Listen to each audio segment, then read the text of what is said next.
Untuk mewujudkan ketahanan pangan nasional di masa pandemi COVID-19, Perum Badan Urusan Logistik Bulog bekerja sama dengan seluruh pemangku kebijakan berupaya menjalankan mekanisme produksi dan distribusi yang tepat serta diversifikasi pangan demi memastikan ketahanan pangan nasional aman.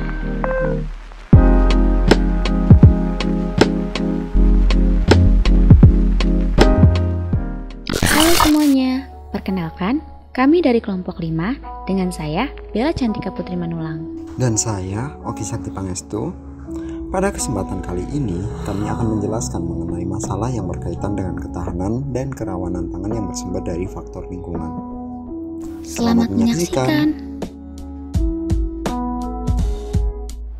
Teman-teman, sudahkah kalian tahu apa itu ketahanan pangan? Ketahanan pangan yaitu kondisi terpenuhinya pangan bagi negara sampai dengan perseorangan yang tercermin dari tersedianya pangan yang cukup baik jumlah maupun mutunya. Kemudian tercermin dari pangan tersebut aman, beragam, bergizi, merata, dan terjangkau serta tidak bertentangan dengan agama dan budaya untuk dapat hidup sehat, aktif, dan produktif secara berkelanjutan.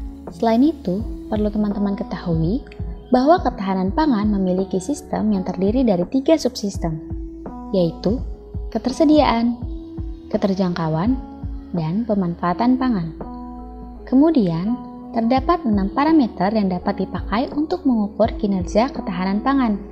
Yang pertama, pencapaian sasaran swasembada 5 komoditas pangan penting. Yang kedua, ketersediaan energi dan protein per kapita. Yang ketiga, proporsi penduduk miskin. Yang keempat, konsumsi energi dan protein per kapita atau keterjangkauan. Yang kelima, pencapaian skor pola pangan harapan atau PPH. Dan yang terakhir, parameter gizi pada anak usia di bawah 5 tahun atau balita atau pemanfaatan. Ada beberapa tantangan yang menjadi permasalahan yang harus dibenahi untuk menciptakan ketahanan pangan yang berkelanjutan. Yang pertama yaitu kompetisi pemanfaatan lahan yang semakin tajam karena adanya sasaran pertumbuhan ekonomi yang tinggi dan peningkatan penduduk dalam persentase dan jumlah yang besar. Kualitas lahan dan air juga makin terdegradasi karena dampak penggunaan pupuk kimia dan pestisida yang terus-menerus digunakan dalam jangka panjang dan limbah industri yang merembes ke lahan pertanian. Di samping itu, pola dan intensitas curah hujan yang berbeda dari sebelumnya, kenaikan temperatur udara, banjir, dan kekeringan yang semakin sering terjadi, dan intensitas serangan hama serta penyakit yang semakin tinggi merupakan beberapa gejala perubahan iklim yang dapat berdampak pada penurunan produktivitas tanaman pangan. Hal ini akan berdampak pula pada masalah kemiskinan, kurang gizi, dan masalah kesehatan lainnya serta konsekuensi sosial ekonomi. Kelompok masyarakat yang lebih rentan terhadap variabilitas iklim adalah masyarakat miskin yang cenderung memiliki ketergantungan terhadap iklim dan ketidakmampuan dalam menghadapi guncangan. Oleh karena itu, diperlukan penyesuaian dalam proses usaha tani pangan seperti penyesuaian waktu tanam, pola tanam, penggunaan varietas yang lebih tahan terhadap cekaman iklim, dan pengelolaan air secara efisien. Sebagaimana kita ketahui, pertanian Indonesia masih didominasi oleh usaha tani skala kecil yang masih harus diperkuat dengan rekayasa sosial untuk mencapai ketahanan pangan yang berkelanjutan. Selain itu, masih terdapat ketidakseimbangan produksi pangan antar wilayah yang akan meningkatkan permasalahan upaya pemerataan pangan dan ongkos distribusi pangan, sehingga akan mempersulit perwujudan penyediaan pangan secara spasial merata ke seluruh daerah di Indonesia. Bila tidak dilakukan pembangunan infrastruktur dan sistem logistik pangan antar wilayah, akan sulit untuk mengatasi ketidakseimbangan produksi antar wilayah. Proporsi kehilangan hasil panen atau food loss dan pemborosan pangan atau food waste di Indonesia pun masih cukup tinggi.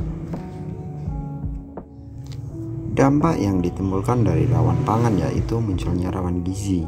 Munculnya masalah gizi yang dialami negara-negara berkembang adalah indikasi lemahnya ketahanan pangan di kalangan penduduknya.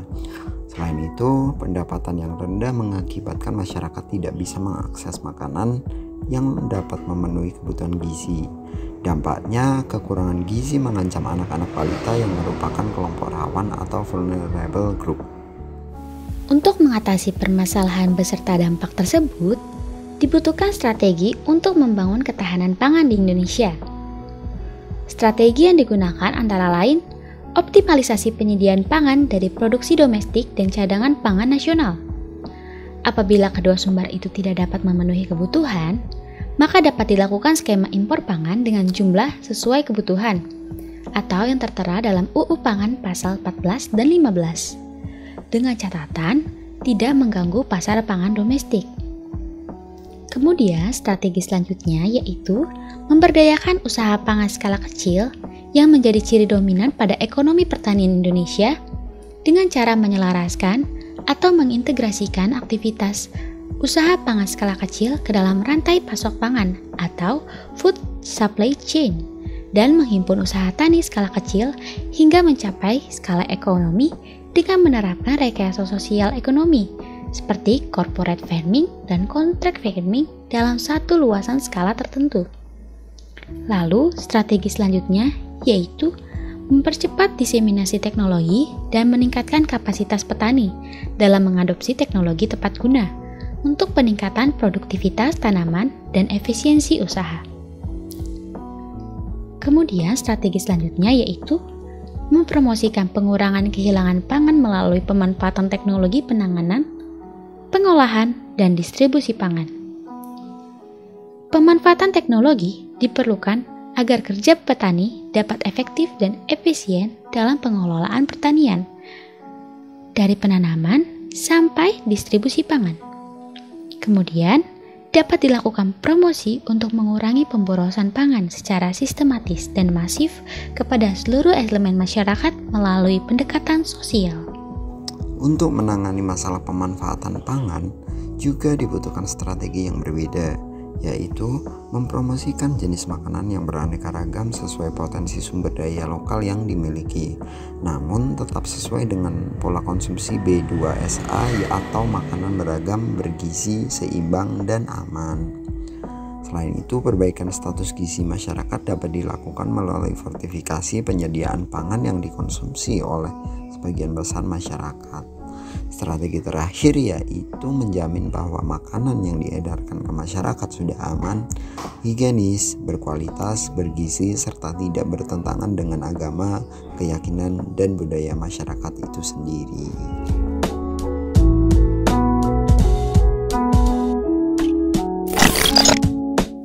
Baik teman-teman, kita telah belajar terkait ketahanan pangan. Teman-teman, kini telah mengetahui apa itu ketahanan pangan, permasalahan terkait ketahanan pangan, dan strategi dalam mengatasi permasalahan terkait ketahanan pangan itu sendiri. Semoga teman-teman setelah melihat video ini dapat mengeksplorasi lebih jauh terkait ketahanan pangan ya.